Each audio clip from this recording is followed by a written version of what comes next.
बियाहवा हम ही मंगिया टिक दे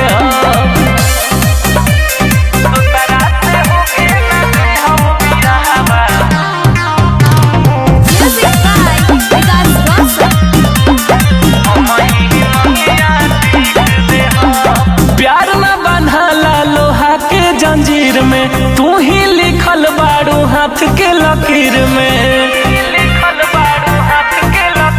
अरे चले आइब हम परिवार ठुकरा के जहिया ले जइब हो दुल्हन बना के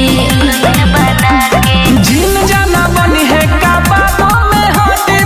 उनका के भर हिक दे तोर दोसरा से होके ना दे हम बियाहवा हम ही मंगिया टिक दे दूसरा से होके ना दे हम बियाहवा हम ही मंगिया टिक दे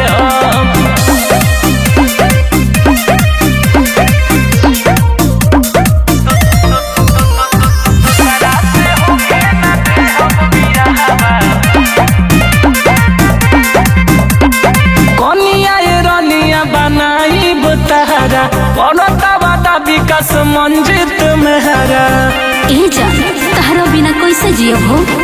प्यार की कहानी के लिखो ए राजा चाहो तानी तू ही लेके आव बैंड बाजा बुझला